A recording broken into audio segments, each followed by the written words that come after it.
এবার যারা যারা বৃন্দাবনে যাবে তারা উলুধ্বনি দাও। ও আচ্ছা, দিতেই পারে না। আচ্ছা, যারা যারা যাবে না একটু হরিধ্বনি দাও।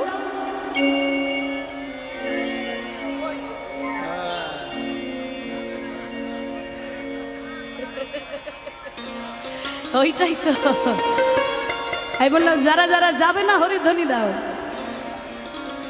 হ্যাঁ, মন চারিদিকে পড়ে আছে, একটু মন টানতে হবে, কারণ আমরা তো বৃন্দাবনেই আছি। মহাজন বলেছে যেখানে হয় হরিনাম সংকীর্তন সেইখানেই হয় মধুর বৃন্দাবন। আজকে তো এখানেই বৃন্দাবন রচিত হয়েছে, কিন্তু আমাদের মন চারিদিকে পড়ে আছে বাবা। তা একটু মনটাকে নিয়ে যারা যারা বৃন্দাবনে মন নিয়ে যাবেন, এইবার তারা জোর করে বলুন, নিতাই গৌর প্রেমানন্দে হরি বল।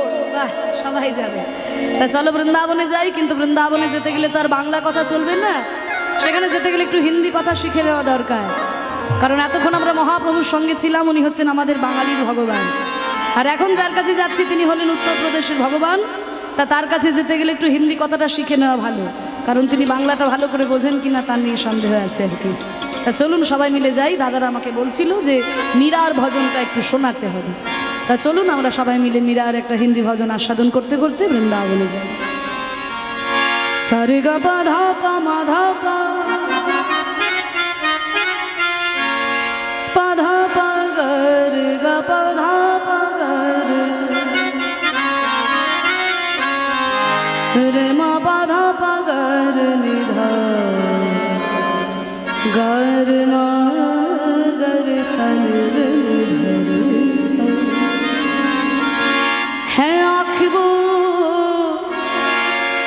है आँख वो जो शाम का दर्शन किया करे। কি আপনাদের মানেটা কি বলে দিতে হবে নাকি? বলে দেব? বলছে হ্যাঁ, আঁখ वो जो शाम का दर्शन किया करे। আমাদের এই চোখ তখনই তার পরিপূর্ণতা পাবে যখন সে ভগবানের দর্শন করবে। ভগবানের দর্শন না করলে পরে আমাদের এই চোখ দুটো বৃথা হয়ে যায়। है आँख वो जो शाम का दर्शन किया करे, है शीश जो प्रभु चरण में बंदन किया करे। बेकार वो मुख है जो रहे व्यर्थ बातों में। বলছে আমাদের এই মুখটা বেকার হয়ে যাবে যদি এই মুখে একটু হরির নাম না করে, ভগবানের নাম না করি। ভগবান মুখ দিয়েছে কাউকে গালাগালি দেবার জন্য নয়, ভগবানের নাম করার জন্য। কিন্তু আমরা এই মুখে ভগবানের নাম করলাম না, অকথা কুকথা বললাম, একে তাকে গালাগালি দিলাম, আমাদের এই মুখটাও বেকার হয়ে যাবে। বেকার वो मुख है जो रहे व्यर्थ बातों में। मुख वो है जो हर नाम का सुमिरन किया करे। हीरे मोती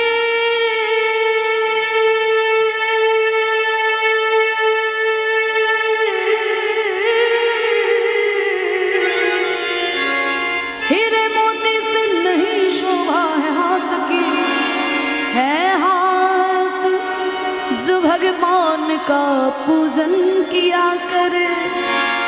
বলছে ভগবান হাত দিয়েছে কাউকে থাপড় মারার জন্য নয়, ভগবানের পুজো করার জন্য। কিন্তু এই হাত দিয়ে ভগবানের পুজো করলাম না, হিরে মানিক্য করে অহংকার বাড়ালাম, এই হাত দুটো বেকার হয়ে যাবে।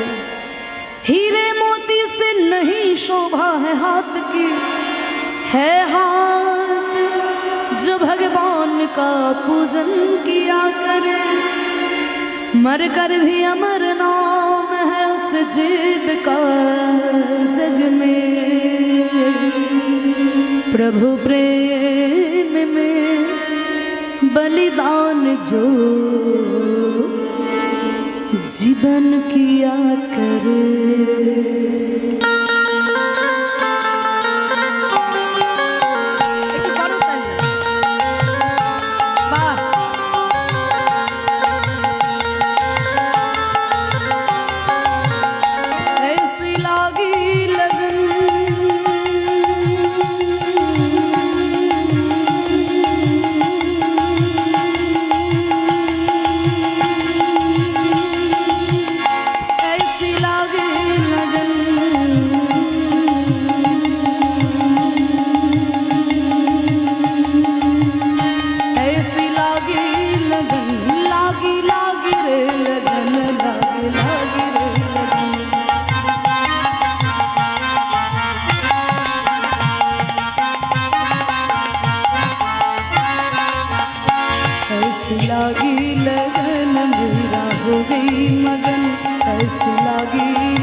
जुगन चली। রাজার মেয়ে ছিল মীরাবাই। রাজৈশ্বর্য পরিত্যাগ করে হা কৃষ্ণ হা গোবিন্দ কিছু চাই না বলে ছুটে গেছিলেন সেই বৃন্দাবনে। महलों में पले बन के जुगन चली, मीरा रानी दीवाने कहाने लगे। ऐसी लगी लगन मीरा हो गई मगन, वो तो गली गली गली गली गली गली गली गली गली हरि गुण गान गाने लगे। ऐसी लगी लगन मीरा हो गई मगन।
রাজা রানা প্রতাপ মীরাবাইকে বিষ দিয়েছিল।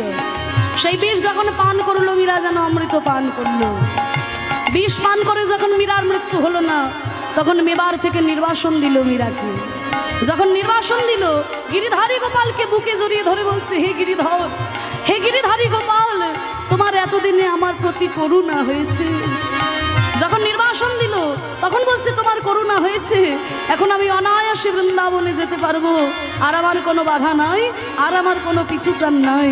গিরিধারী গোপালকে বুকে নিয়ে মীরা ছুটে চলেছেন সেই বৃন্দাবন। राणा ने विष दिया मन मेरे दिया, मीरा सागर में सरिता समाने लगी। दुख लाखों सहे मुख से गोविंद कहे, मीरा गोविंद गोपाल गाने लगी। वो तो गली गली हरि गुण गाने लगे। ऐसी लगी लगन मीरा हो गई मगन, वो तो गली गली गली गली गली गली गली गली गली हरि गुण गान गाने लगे। महलों में पले बन के जुगन चली, बन के जुगन चली, बन के जुगन चली, बन के जुगन चली, बन के जुगन चली।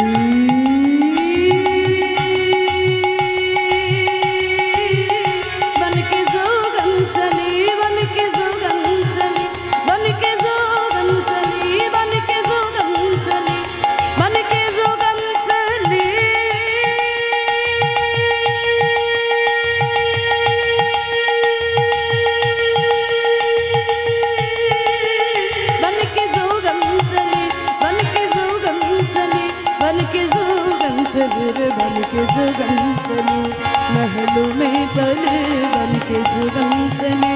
मीरा रानी दीवाने कहाने लगे।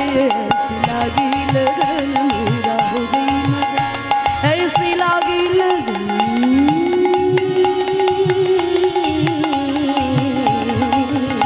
ऐसी लागी लगन मेरा हो गई मगन ऐसी लागी लगन मेरा हो गई मगन ऐसी लागी लगन मेरा हो गई मगन।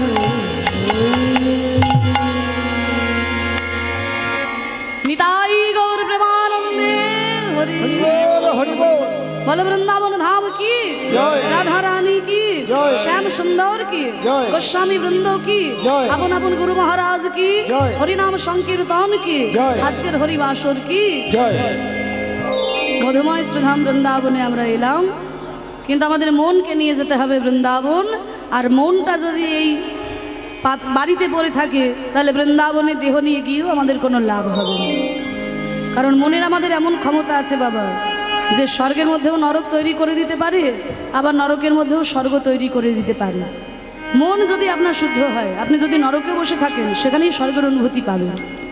আমি যখন ইংরাজি অনার্স পড়েছিলাম বাবা, আমাদের বর্ধমান ইউনিভার্সিটির সিলেবাসে জন মিল্টনের প্যারাডাইস লস্ট বলে একটা এপিক মহাকাব্য ছিল। তা সেখানে জন মিল্টন বলছেন, mind in its own place in itself can make a heaven of hell a hell of heaven. আপনাদের আশীর্বাদ মাথায় নিয়ে আমি সেই ছোট্টবেলা থেকে, সেই 5 বছর বয়স থেকে আমি কীর্তন পরিবেশন করছি। আমার প্রথম কীর্তন শিক্ষা হচ্ছেন, এই যে কিবোর্ড বাজাচ্ছেন আমার বাবা কীর্তনিয়া গদাধর দাস, हरि बोल हरि बोल ওনার কাছে আমার প্রথম কীর্তন শিক্ষা। পরবর্তীকালে কীর্তন সম্রাট সুমন ভট্টাচার্য মহাশয় তিনি কৃপা করে মূল ঘরানার গান শিখিয়েছেন। সেই সঙ্গে আপনাদের আশীর্বাদে আমি বর্ধমান ইউনিভার্সিটি থেকে রেগুলার ইংরাজি MA করেছি, BEd করেছি। বর্তমানে আপনাদের আশীর্বাদে কলকাতা রবীন্দ্র ভারতী বিশ্ববিদ্যালয় থেকে এই কীর্তন বিষয় নিয়ে আমি আরেকটা MA কমপ্লিট করলাম, মানে ডবল MA হলোই কীর্তন বিষয় নিয়ে।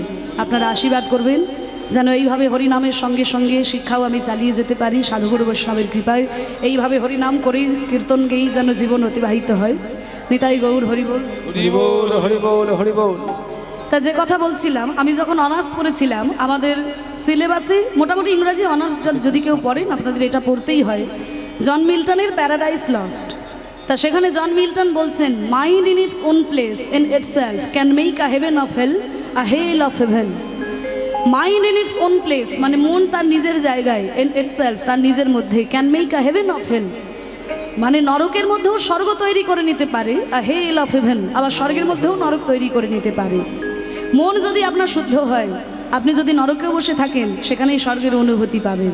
কিন্তু মনই যদি অপবিত্র হয়ে যায়, আপনি যদি স্বর্গেও বসে থাকেন সেখানেই মনের মধ্যে নরক তৈরি হয়ে যায়। আজকে আমরা মনকে নিয়ে মধুময় বৃন্দাবনে এসেছি, আস্বাদন করব আজকের আলোচ্য বিষয় প্রভাসযোগ্য লীলা। এই প্রভাসযোগ্য কেমন করে ভগবান শ্রীকৃষ্ণ করলেন, কেন এই যজ্ঞকে প্রভাসযোগ্য বলা হয়, এই যজ্ঞের দানব্রত যজ্ঞকে কেন প্রভাসযোগ্য বলা হয়, কেন প্রভাসের তীর্থে এই যজ্ঞ হলো, সব কিছু আমরা আস্বাদন করব লীলার মধ্যে। মধুময় শ্রীধাম বৃন্দাবন, বৃন্দাবনের শোভাটি কেমন দেখুন, ভাগবতে বলছে, বৃন্দাবনং সখী ভুগো বিতনোতি কীর্তিং यद देवकी सुत पदाम्बुजलब्ध लक्ष्मी गोविंद वेणुमन मत्त मयूर नृत्यं प्रेषाति शान्य परतान्य समस्त सत्यम।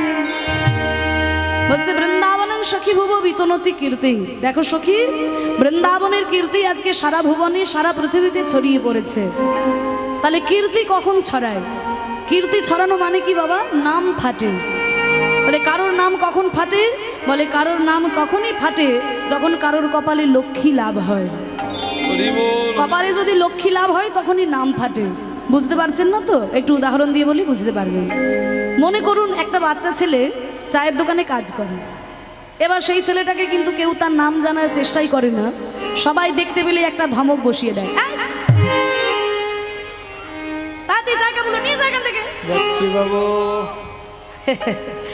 ওই যে বাচ্চা ছেলেটা সবাই দেখতে পেলে একটা ধমক দিয়ে চলে যায়।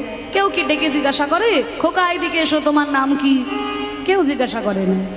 এবার ওই যে ছেলেটা কেউ কোনোদিন তার নাম জানার চেষ্টাই করে না, চায়ের দোকানে কাজ করে। এবার দেখুন ওই ছেলেটাই যদি পরের দিনে লটারিতে 1 কোটি টাকা পায়, হরি বল হরি বল। ওই চায়ের দোকানে ছেলেটাই যদি পরের দিনে লটারিতে 1 কোটি টাকা পায়, দেখবে সমস্ত লোকে কিন্তু তার নাম পড়ে একেবারে মুখস্থ করে ফেলেছে। খবরের কাগজে প্রথম পাতায় নাম ছেপে বেরিয়ে গেছে, ফেসবুকে ইউটিউবে একেবারে ভাইরাল। তাহলে ওই যে চায়ের দোকানের ছেলেটা কেউ কোনোদিন তার নাম জানার চেষ্টাই করতো না, আজকে সমস্ত লোকে তার নাম জেনে মুখস্থ করে ফেলেছে। কেন না, ওই যে কপালে লক্ষ্মী লাভ হয়েছে। কপালে যদি লক্ষ্মী লাভ হয় তখনই তার নাম ফাটে। তা লক্ষ্মী মানে কিন্তু শুধুমাত্র টাকা পয়সা ধন সম্পত্তি নয়, লক্ষ্মীর অনেক রূপ। ধনলক্ষ্মী, যশলক্ষ্মী, সৌভাগ্য লক্ষ্মী, লক্ষ্মীর তো অনেক রূপ।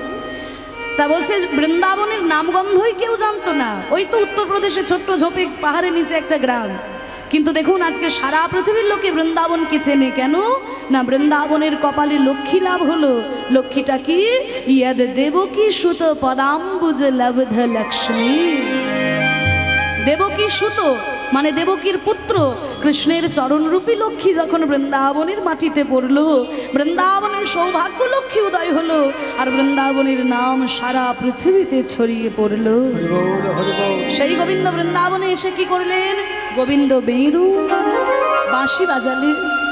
আর তার বাঁশি শুনে ময়ূর ভাবলো মেঘ ডাকছে, তাই পেখম তুলে নৃত্য করতে শুরু করলো।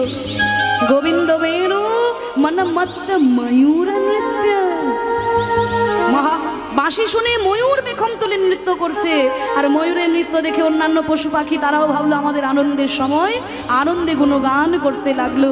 প্রেক্ষাতি সান্‍ය পরতান্য সমস্ত সত্যম মধুময় শ্রীধাম বৃন্দাবন রচিত হলো। হরি বল হরি বল। তা সেই মধুময় বৃন্দাবনের মাধুরীমা ভগবান শ্রীকৃষ্ণই কিন্তু বেশি দিন বৃন্দাবনে থাকতে পারলেন না। যখন অক্রূর রথে চাপিয়ে নিয়ে চলে গেল কৃষ্ণকে, মথুরায় গিয়ে কংসকে বধ করলেন ভগবান শ্রীকৃষ্ণ, নানান রকম রাজনৈতিক টানাপোড়েনে পড়ে কৃষ্ণ কিন্তু বৃন্দাবনে ফিরে আসতে পারলেন না। আর বৃন্দাবনে শুরু হয়ে গেল তীব্র বিরহ। মা যশোমতী গোপাল গোপাল বলে কেঁদে কেঁদে চোখ দুটো অন্ধ হয়ে গেছে। পিতানন্দ গোপাল গোপাল বলে কেঁদে কেঁদে পথে পথে ঘুরে বেড়ায়। শ্রীদাম সুদাম কানাই কানাই বলে বনে বনে ঘুরে বেড়ায়। আর শ্রীমতী রাধারানী, তার দুঃখ এক মুখে বর্ণনা করা যায় না। কোনোদিন রাধারানী কাঁদছেন, ওরে সখী, ওরে সখী, আমার প্রাণবধূ বলল, এই যমুনার জল ছুঁয়ে আমাকে বলল আমি আজ যাচ্ছি কাল আসবো, কিন্তু সেই কাল যে এখনো হলো না রে সখী। কাল বলে কালা গেল মধুপুরে, সে কালের আর কদিন বাকি। আমার যৌবন সায়রে সরিতেছে ভাটা, আমি তাহারে কেমন আর কোনোদিন কাঁদছে, ওরে সখী, আর বোধহয় আমি বাঁচবো না সখী, আর আমি বাঁচবো না, মরিব মরিব সখী, নিশ্চয় মরিব, আমার কানু হেন গুণ নিধি আমি কারে দিয়ে যাব। আজকেও রাধারানী কাঁদছেন, কিন্তু আজকে মুখে কোনো কথা বলতে পারছেন না। দেখবেন আমাদের হৃদয়ে যখন প্রচণ্ড কষ্ট হয়, দুঃখ হয়, আমরা কিন্তু বাইরে কথা বলতে পারি না, ফুপিয়ে ফুপিয়ে একটা কান্না হয়। তাই রাধারানী 100টা বছর কাঁদছেন, তাই মুখে আর কোনো কথা বলতে পারছেন না। ওই বৃন্দাবনের যমুনার তীরে লুটিয়ে পড়ে আছেন রাধারানী আমার। একটা পাথরের টুকরোকে কুড়িয়ে নিয়ে যমুনার তীরের কোমল মাটির মধ্যে ওই কৃষ্ণের মূর্তি অঙ্কন করছে। কৃষ্ণের একটা ছবি নিজের হাতে এঁকে সেই ছবির সঙ্গে রাধারানী কথা বলছেন। দেখবেন মায়েরা, যে মায়েরা হয়তো স্বামীকে হারিয়েছেন বা প্রিয়তমকে হারিয়েছেন, তারা কিন্তু যখন দেখেন প্রচণ্ড কষ্ট হয়, সংসারে প্রচণ্ড দুঃখ হয়, তখন কাকে বলবো বুঝতে পারে না। তার সামনে তো স্বামী প্রিয়তম কেউ নাই, তাই তার একটা ছবির সামনে দাঁড়িয়ে মায়েরা কিন্তু তাদের দুঃখ নিবেদন করে। তাই আজকে রাধারানীও একটা নিজের হাতে যমুনার তীরে কৃষ্ণের মূর্তি অঙ্কন করে সেই ছবিটার সঙ্গে রাধারানী মুখে কথা বলছে। আহা কৃষ্ণ কৃষ্ণ বলে কাঁদে বাহু তুলে, বলে বধূ গেল কোথায়, আমার কৃষ্ণ কৃষ্ণ বলে কাঁদে বাহু তুলে, বলে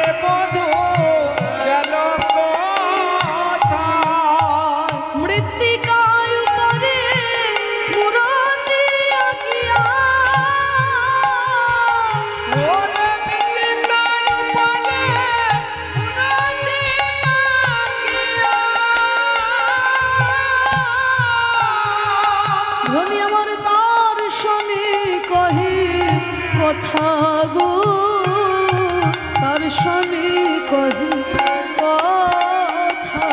আমায় বিদ্যার পরে উড়াইয়া দিয়া তার জানে কহে কথা গো, তার জানে কহে কথা।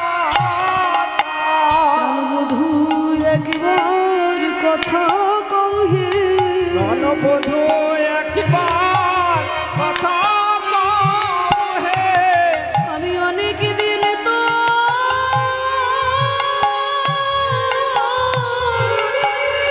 শুনি নাই, বধূ একবার কথা কহে। আমি অনেক দিন শুনি নাই, বধূ একবার কথা কহে। রাধারানী আমার কৃষ্ণের মূর্তি অঙ্কন করছেন। কৃষ্ণের মূর্তি অঙ্কন করতে গিয়ে চরণে আঁকতে গিয়ে চরণে আঁকতে পারলো না, বদনে আঁকতে গিয়ে বদনে আঁকতে পারলো না। এই রাধারানী আজকে মাঝখান থেকে আঁকতে শুরু করেছেন। বদন আঁকতে পারলো না, চরণ আঁকতে পারলো না, মাঝখান থেকে মানে কোমর থেকে আঁকতে শুরু করেছেন।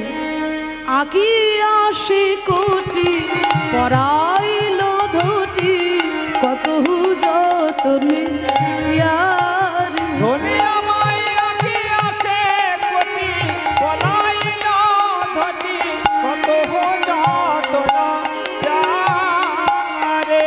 আঁকি আসে কোটি মানে কোমর, যেই না কোমর অঙ্কন করেছে ললিতা বিশাখা এসে বলছে, রাধে রাধে তুই হলি রাজনন্দিনী, তুই তো রাজার ঝি।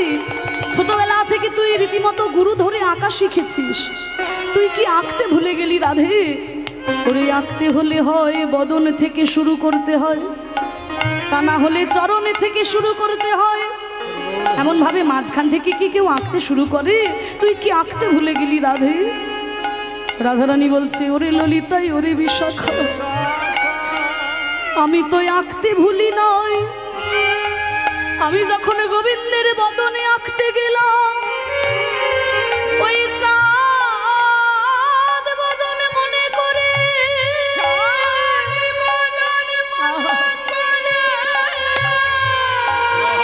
আমার দুই নয়ন ধারায় অঙ্গ ভেসে গেল। আবার যখন চরণে আঁকতে গেলাম, মনে মনে ভাবলাম এই আমার বধূর চরণে ছিল, তাই বধূ আমায় ছেড়ে চলে গেছে। আর আমি যদি এই চিত্রের চরণে অঙ্কন করে, আর যদি চরণে পেয়ে এই চিত্র আমাকে ছেড়ে চলে যাও, তাহলে আমি আর কি নিয়ে বল বাঁচব সখী? ললিতা তাইতে চরণ আঁকি না, তাই তো চরণ আঁকি নাই। যদি চরণ পেলে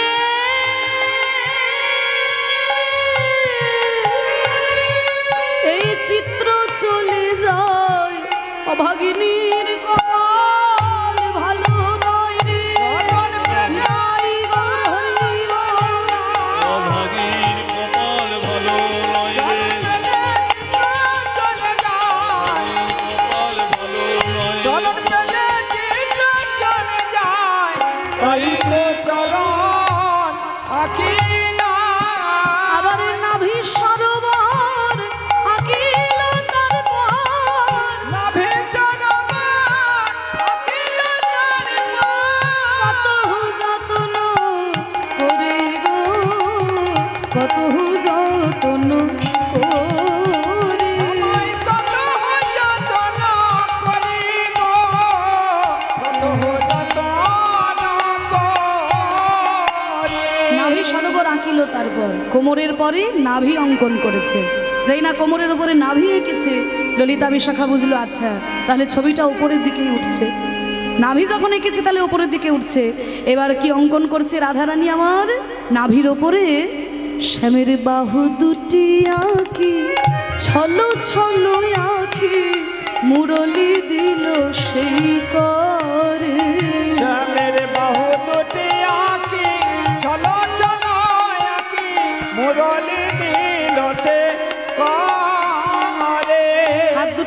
করে সেই হাতে রাধারানী আমার বাঁশি ধরিয়ে দিয়েছে।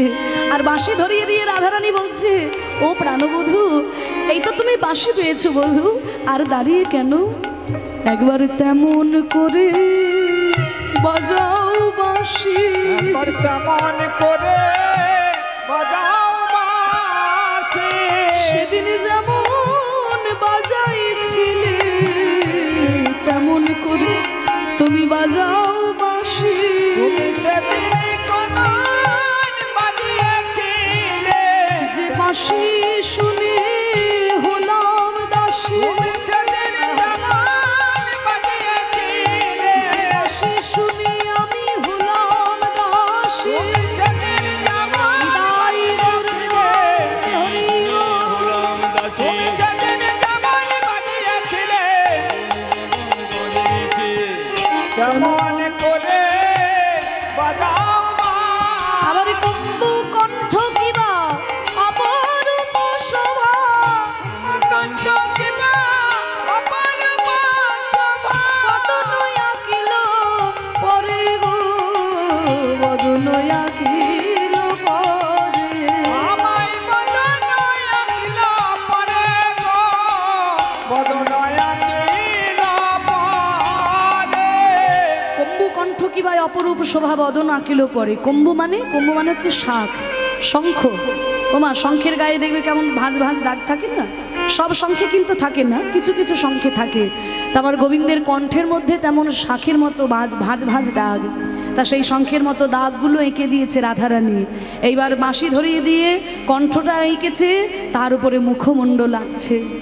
শ্যামের বদন আঁকিয়া মুখে মুখ দিয়া তার শনি কহে কথা।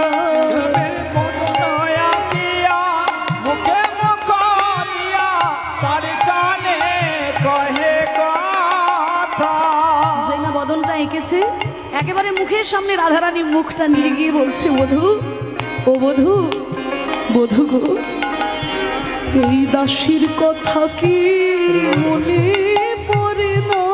এই দাসীর কথা কি মনে পড়ে না? তুমি দ্বারকায় রাজা হয়েছ বলে দাসীর কথা মনে পড়ে না।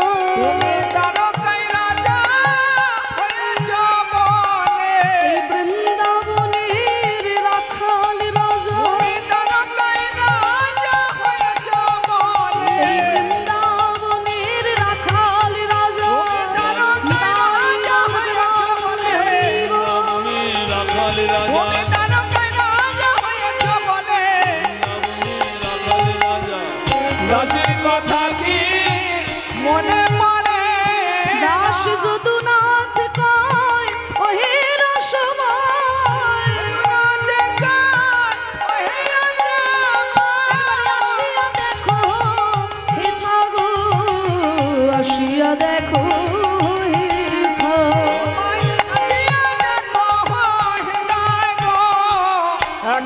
দেখো তুমি একবার এসে দেখে যাও, তুমি একবার সে দেখে যাও। তোমায় বারে বারে বলবো না গো, একবার এসে দেখে যাও। তোমায় বারে বারে বলিব না গো, একবার সে দেখে যাও। তোমার প্রেমময়ীর কি যে দশা, দশা বলতে হিয়া ফেটে যায়। তোমায় প্রেমময়ীর কি দশা, হিয়া ফেটে যায় তোমায় প্রেমময়ীর কি দশা, হিয়া ফেটে যায় একবারে সে দেখে যাও। দাস যদুনাথ কয় ওহে রসময়, আসিয়া দেখো হে থাগো, আসিয়া দেখো হে দাও। তুমি আসিয়া দেখো হে দাই গো, আসিয়া দেখো হে দাও। রাধারানী কাঁদছেন না, একটা দুটো দিন কাঁদছেন না, 100টা বছর কৃষ্ণ কৃষ্ণ বলে কাঁদছেন। প্রাণ গোবিন্দকে কেমন করে ভালোবাসতে হয় দেখুন, রাধারানীকে না দেখলে আমরা বুঝতে পারবো না। আমরা ভগবানকে ভালোবাসি মাগো, হাজারটা জিনিস চেয়ে তারপরে ভগবানকে ডাকি। ঠাকুরের কাছে এসে 10 টাকার বাতাসা দিয়ে বলি, ঠাকুর এই আমি তোমাকে বাতাসা দিলাম, আমার ওই একতলা বাড়িটা যেন তাড়াতাড়ি 2 তলা হয়ে যায়, আমার মেয়ের বিয়েটা যেন হয়ে যায়, ঠাকুর আমার ছেলের চাকরিটা যেন হয়ে যায়, এই আমি তোমাকে বাতাসা দিলাম। আচ্ছা সত্যি করে বলো তো মা, ভগবান কি তোমার বাতাসার জন্য বসে আছে? তুমি দেবে তারপরে ভগবান পাবে, কিন্তু তবুও ভগবান আমাদের কাছে চায় কেন? আস্বাদন করার জন্য। দেখবেন যদি কোনো বাবা দূরদেশে যায়, ঘরে আসার সময় কিন্তু ছেলেদের জন্য একটু মিষ্টি নিয়ে আসে। তা একজন বাবা বিদেশে গেছেন, ঘরে আসার সময় ছেলেদের জন্য 1 ভাঁড় মিষ্টি এনেছেন, আর মিষ্টিটাকে এনে গিন্নির হাতে তুলে দিয়েছে, ছেলেদের মায়ের হাতে তুলে দিয়েছে। মা করেছে কিনা 4টি ছেলে একটা একটা করে মিষ্টি 4টি ছেলেকে দিয়েছে। আর ছেলেদেরকে দেওয়ার পরে ছেলেরা যখন মিষ্টিগুলো খায়, তখন বাবা হাত পেতে চায়, ওরে ওরে আমাকে একটু দিবি না, আমাকে একটু দে। আচ্ছা সত্যি করে বলুন তো, বাবা কি খাবার জন্য চায়? বাবার পকেটে তো অনেক টাকা ছিল, মিষ্টি দোকানে বসে একটা কেন 100টা মিষ্টি খেতে পারতো, কিন্তু ছেলের হাতে তুলে দিলাম, তার থেকে যে ছেলে যদি আমাকে একটু খুঁটে দেয়, বাবার কত আনন্দ হয়। তাহলে ওই 4টা ছেলের মধ্যে একটা ছেলে করে কি না, বাবাকে একটু নখে করে খুঁটে দেয়, এই দেখো বাবা তোমায় দিলাম। আর ওইটুকু মিষ্টি খেয়ে বাবার আনন্দে প্রাণটা ভরে যায়, আহা ওই মিষ্টির এত স্বাদ আমার আগে তো জানা ছিল না। আবার কোনো ছেলে করে কি না, মিষ্টিটাকে অর্ধেক অর্ধেক করে ভেঙে বাবাকে দেয়, বাবা তুমি খাও।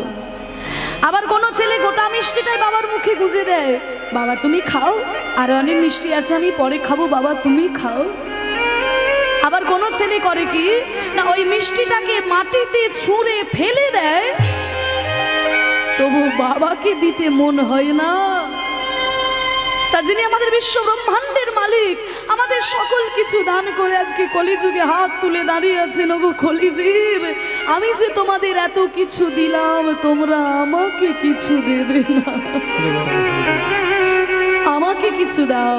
আমরা ভগবানকে দিতে পারি না মা, ভগবানের কাছে এসে দাও দাও দাও দাও, মন প্রাণ দিয়ে তাকে ভালোবাসতে পারি না। ভগবান তো আর আমাদের কাছে টাকা পয়সা ধন সম্পত্তি চাই না মা, আমরা ভগবানকে বাইরের মন্দিরটা সাজিয়ে দিই, কিন্তু ভগবান তো আর বাইরের মন্দিরে থাকে না। ভগবান কোথায় থাকে জানেন?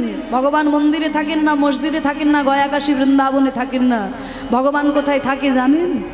একটু ছোট্ট উদাহরণ দিয়ে বলছি, একটু মন দিয়ে শুনে রাখুন ভগবান কোথায় থাকেন, একটু মন দিয়ে শুনুন। একজন শেঠজি হাওড়া থেকে ব্যাগে 5 লাখ টাকা নিয়ে দিল্লি যাচ্ছেন, ব্যাগে 5 লাখ টাকা নিয়ে হাওড়া থেকে দিল্লি যাচ্ছেন। তো একজন চোর কোনো ক্রমে জেনে গেছে যে শেঠজি ব্যাগে 5 লাখ টাকা নিয়ে দিল্লি যাচ্ছেন। এইবার শেঠজি উঠেছে হাওড়া স্টেশনে, তার কয়েকটা স্টেশন পরেই চোর উঠে একেবারে শেঠজির পাশের সিটে গিয়েই বসেছে। এবার যেই না চোর উঠে শেঠজির পাশে গিয়ে বসেছে, অমনি শেঠজি চোরের মুখ দেখে বুঝেছে ব্যাটার মতলব ভালো নয়, অতএব 5 লাখ টাকার ব্যাগটা নিয়ে আমাকে একটু সাবধানে থাকতে হবে।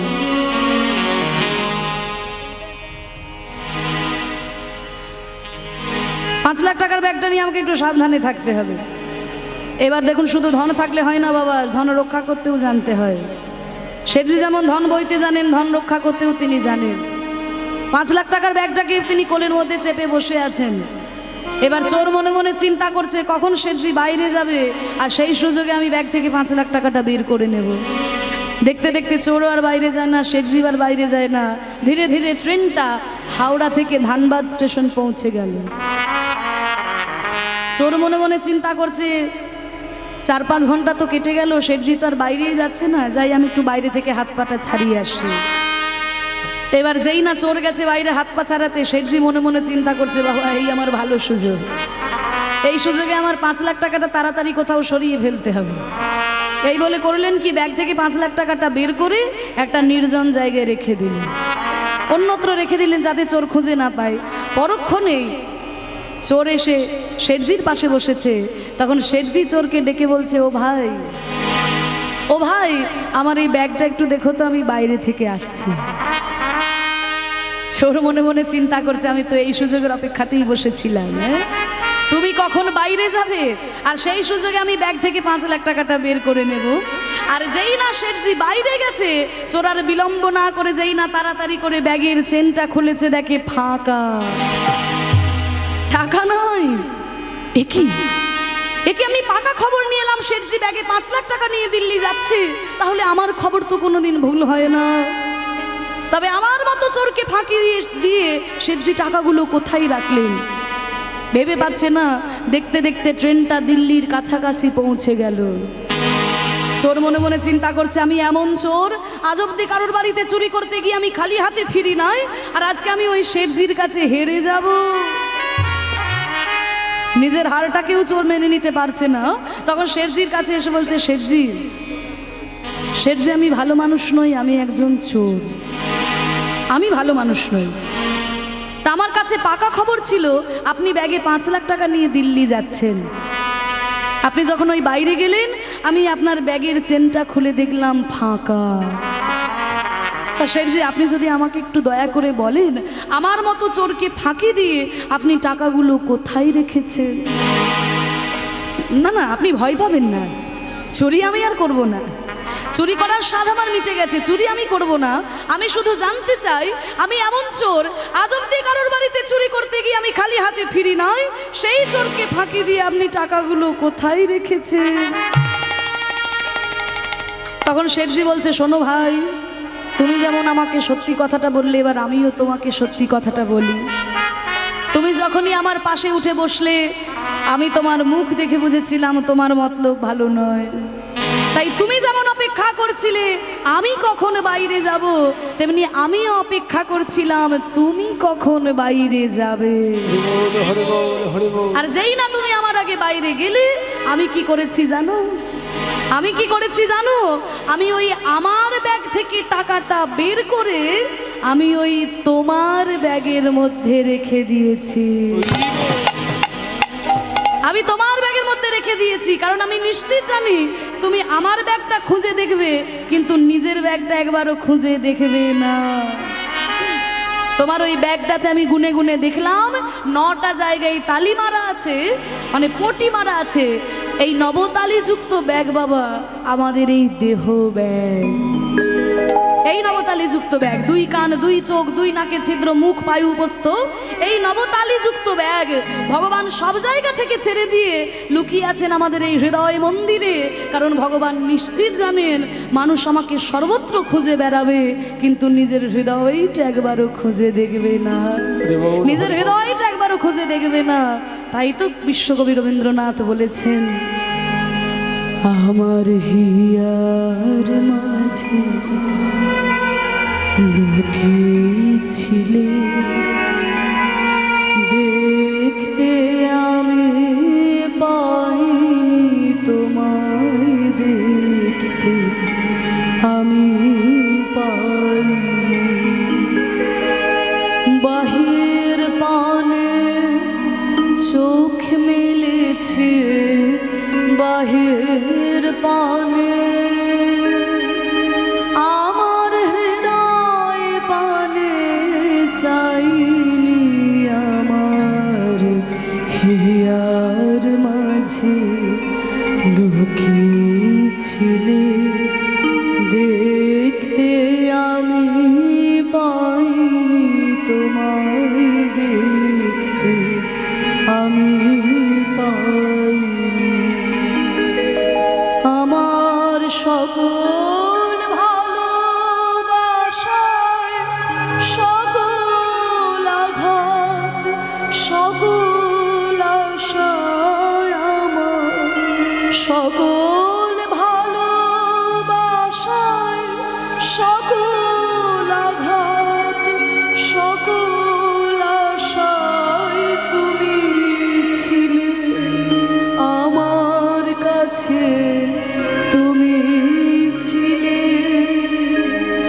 আমি তোমার কাছে যাইনি, আমার হিয়ার মাঝে লুকিয়েছিলে, দেখতে আমি পাইনি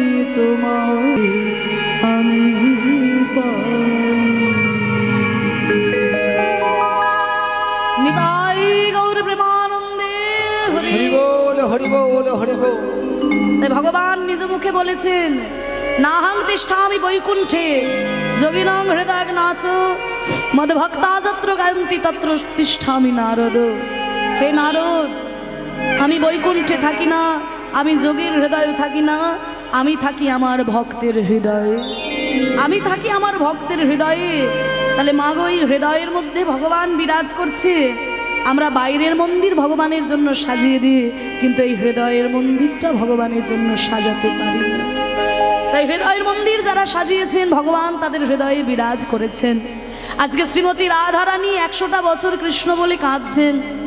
ওদিকে নারদ মুনি মনে মনে ভাবলো যে না, আর আমার ভালো লাগছে না, বুঝলে, আর কিছু ভালো লাগছে না। কেন জানো? এই সত্য যুগে যুদ্ধ দেখেছি, ত্রেতা যুগে রাম রাবণের যুদ্ধ, দাপর যুগে কুরুক্ষেত্রের যুদ্ধ, আর এই কলি যুগে তো চারিদিকে শুধু যুদ্ধ আর যুদ্ধ, তাই না? সব সময় যুদ্ধ এদিক ওদিক লেগেই আছে। তাহলে এত যুদ্ধ দেখতে কি আর ভালো লাগে? এমন কি কোনো জায়গা নেই যেখানে যুদ্ধের কোনো আলোচনা হয় না, বিশুদ্ধ প্রেম ভক্তির আলোচনা? মনে মনে ভাবলো এমন জায়গা একটাই আছে, সেই জায়গাটার নাম হলো মধুময় শ্রীধাম বৃন্দাবন। হরি বল হরি বল। বৃন্দাবনে যুদ্ধের কোনো আলোচনা নাই, বিশুদ্ধ প্রেম ভক্তির আলোচনা। একলে নারদ মুনি চিনতে মনে মনে, সকলে নারদ মনে চিন্তা মনে মনে, কোথা রয় কৃষ্ণ ভক্তি পাইব কেমনে? আমার কোথা নয় কৃষ্ণ ভক্তি পাইব কেমনে? কৃষ্ণ বন্দে পাইব কেমনে? এত চিনতে নারদ মুনি ঢেকি আরোহণে, এত চিন্তা নারদ মনে ঢেকি আরোহণে, এই আমার বাহন ঢেকি, আমায় নিয়ে চল তো বৃন্দাবনে। তা ঢেকির ওপরে চেপে নারদ চলেছেন। এত চিনতে নারদ মুনি ঢেকি আরোহণে, এত চিন্তা নারদ মনে ঢেকি আরোহণে, চিন্তে নারদমণি ঢেকিয়া হলে এত চিন্তা নারদ মনে ঢেকি আরোহণে, নাচিতে নাচিতে এলো মধুর বৃন্দাবন। আমায় নাচিতে নাচিতে এলো মধুর বৃন্দাবনে, তত্ত্বদর্শী নারদ ঋষি চারি পানে যায়, নারদ ঋষি চারিপানে যায়, নারদ ঋষি চারিপানে যায়। ওই কোথা হতে তাপে আসি লাগে মোর গা। আমার কোথা হতে তাপে আসি লাগে মরে গা, জ্বালা জ্বালা, অঙ্গ কেন জ্বলে যায়, অঙ্গ কেন চলে অঙ্গ যায়, কেন জ্বলে যায়, অঙ্গ কেন চলে অঙ্গ যায়, জুড়াইতে ব্রজে এলাম, অঙ্গ কেন জ্বলে যায়। রাজ্যে ব্রজে এলাম, অঙ্গ কেন চলে যায়, একটু শান্তি পাবো বলে বৃন্দাবনে এলাম গো, আর বৃন্দাবনের বাতাসে এত উত্তাপ, আমার সারা শরীর একেবারে ঝলসে যাচ্ছে। এই বৃন্দাবনের বাতাসে এত উত্তাপ কোত্থেকে এলো? আমার নামও নারদ মুনি। কোনো কিছুর উৎস সন্ধান না করে তো আমিও ছাড়বো না। তো এই তাপের উৎস সন্ধান করতে করতে গিয়ে নারদ মুনি দেখে কি না, শ্রীমতী রাধারানী কৃষ্ণ বলে কেঁদে কেঁদে তার দেহ এত উত্তপ্ত হয়েছে যে নাক দিয়ে গরম নিঃশ্বাস বেরোচ্ছে, আর ওই নিঃশ্বাসের মধ্যে দিয়ে দপ করে আগুন জ্বলে যাচ্ছে।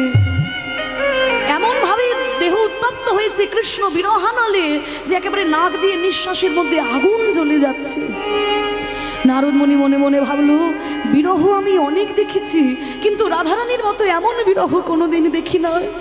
কৃষ্ণ বলে কেঁদে কেঁদে নাক দিয়ে এমন গরম নিঃশ্বাস বেরোচ্ছে যে একেবারে দপ করে আগুন জ্বলে যাচ্ছে। রাধারানীর যদি এই বিরহ আমি প্রশমন করতে না পারি, তবে আমার নামও নারদ মুনি নয়। কৃষ্ণ বলতে বলতে যখনই নারদ মুনি রাধারানীর সামনে প্রবেশ করেছেন, বলো কৃষ্ণ কহ কৃষ্ণ, বলো কৃষ্ণ কহ কৃষ্ণ, একবার কৃষ্ণ কৃষ্ণ বলো মুখে, বলো কৃষ্ণ কহ কৃষ্ণ, কৃষ্ণ কৃষ্ণ বলো মুখে, নামে বুক ভরে যায় অভাব মিটায়, নামে বুক ভরে যায় অভাব মিটায়, স্বভাব জাগায় মহাসুখে, বলো কৃষ্ণ কহ কৃষ্ণ, বলো কৃষ্ণ, ওহ কৃষ্ণ, বলো কৃষ্ণ, কহ কৃষ্ণ। যেই না কৃষ্ণ নাম করতে করতে নারদ মুনি প্রবেশ করেছে। রাধারানী নারদের চরণ দুটিকে জড়িয়ে ধরেছে। ওগো নারদ মুনি, ওগো নারদ মুনি, যে কৃষ্ণ নাম তুমি আমাকে শোনালে, যে মধুর নাম তুমি আমাকে শোনালে, বলতে পারো সেই কৃষ্ণকে আমি কোথায় গেলে পাবো? ওই কৃষ্ণকে আমি কোথায় গেলে পাবো? নারদ মুনি বলছে, রাধে তুমি এইভাবে কেঁদো না। বিরহ আমি অনেক দেখেছি রাধে, কিন্তু তোমার মতো বিরহ কোনোদিন দেখি নাই। এইভাবেও যে কৃষ্ণ বলে কাঁদা যায়, তোমাকে না দেখলে আমি বুঝতে পারতাম না রাধে। তোমার এই বিরহ যদি আমি প্রশমন করতে না পারি, তবে আমার নামও নারদ মুনি নয়। আমি এক্ষুনি চললাম দ্বারকায় শ্রীকৃষ্ণের কাছে। তার কাছে গিয়ে আমি তাকে যজ্ঞ করার কথা বলবো, আর সেই যজ্ঞে তোমার নিমন্ত্রণ থাকবে রাধে। তুমি তোমার প্রাণবধূর সঙ্গে সেই যজ্ঞে গিয়ে মিলিত হবে। আমি তোমাকে কথা দিলাম রাধে, আমি তোমাকে কথা দিলাম। রাধারানীকে আশ্বাস দিয়ে নারদ মুনি আজকে চলেছেন দ্বারকায় শ্রীকৃষ্ণের কাছে।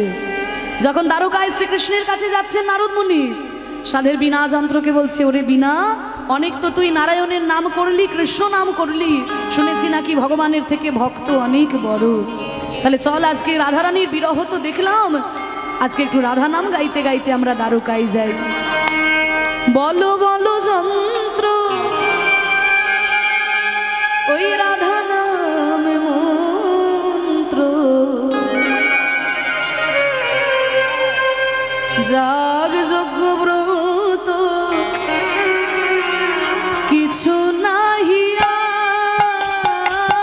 বলো বলো চন্দ্র, রাধা নাম মন্ত্র, জাগ্রত ব্রত কিছু নাহিয়া।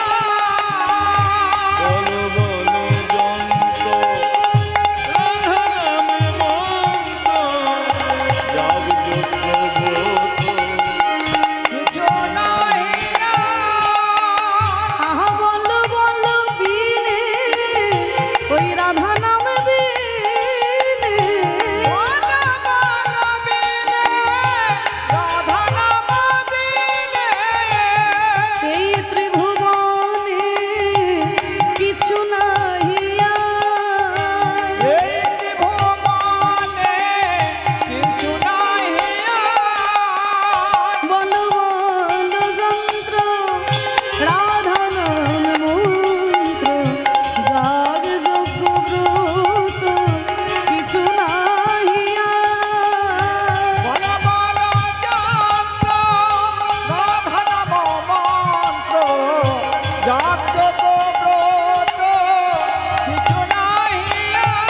জয় রাধে জয় রাধে জয় রাধে জয় রাধে।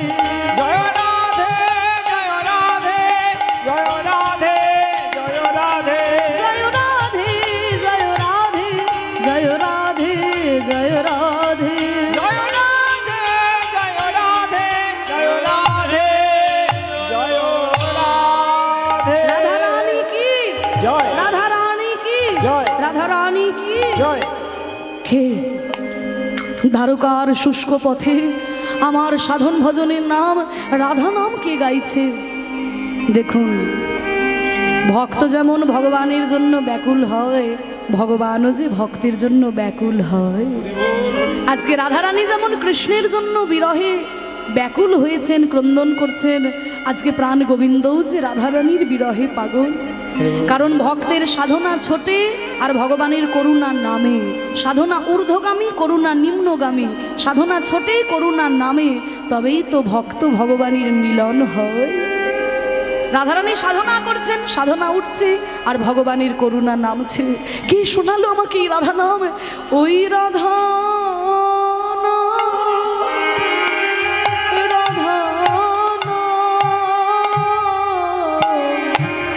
নাম কি শুনালে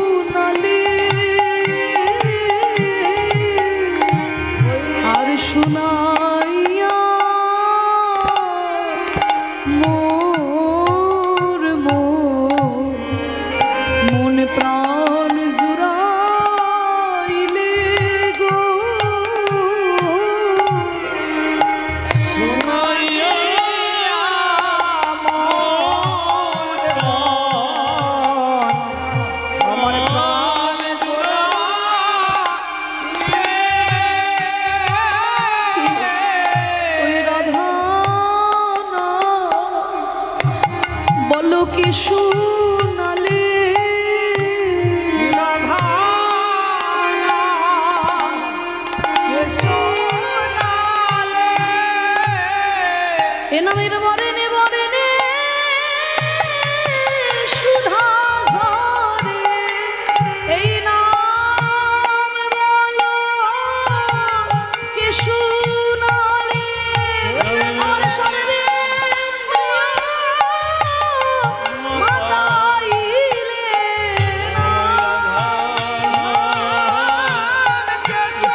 নারদ মুনি যেই না প্রবেশ করেছে, ধারকাধিপতি কৃষ্ণচন্দ্র কি জয় দুষ্টের দমনকারী শিষ্টের পালনকারী কৃষ্ণচন্দ্র কি জয় রাজাধিরাজ কৃষ্ণচন্দ্র কি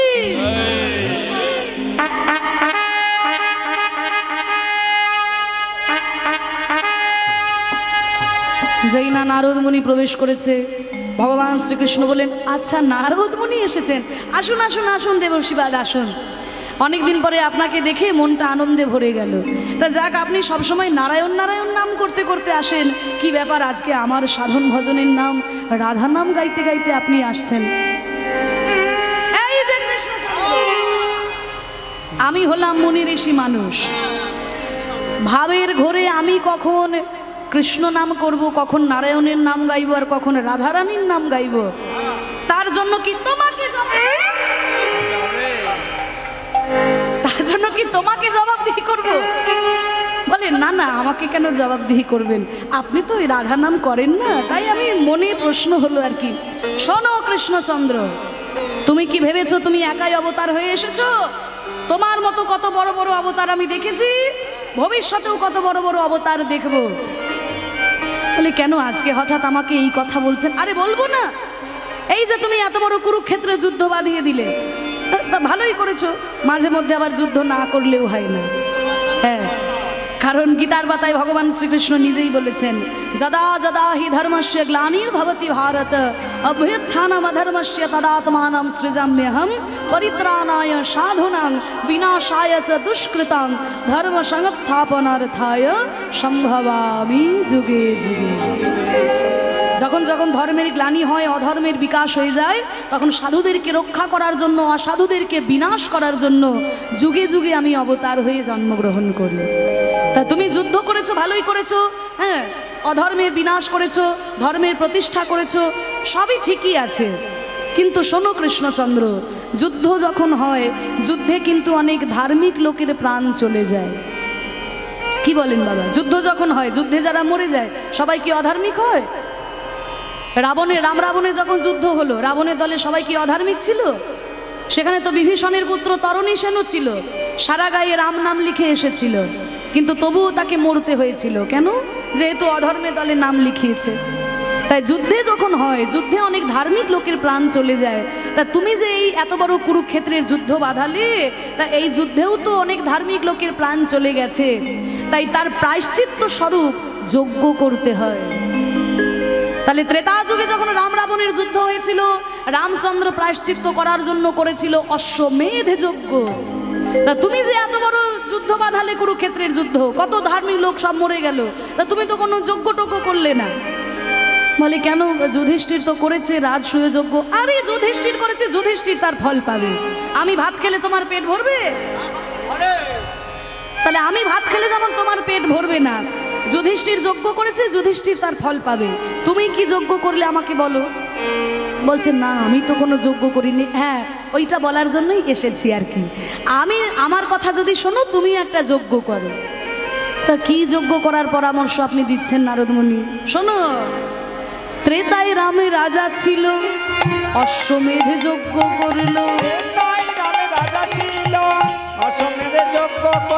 দান ব্রত যজ্ঞ হবে রে,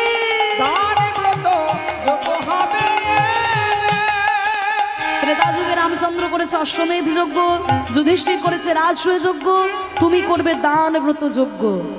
সর্বনাশ! দান ব্রত যজ্ঞের তো অনেক কঠিন নিয়ম নিশ্চয়ই। না না, কোনো কঠিন নিয়ম নেই, মাত্র 3খানা নিয়ম। আপনারাও শুনে রাখুন, চেষ্টা করলে করতে পারবেন। শোনো বলি হে রাজবন, ত্রিভুবনে নিমন্ত্রণ, সবারে করিতে হইবে,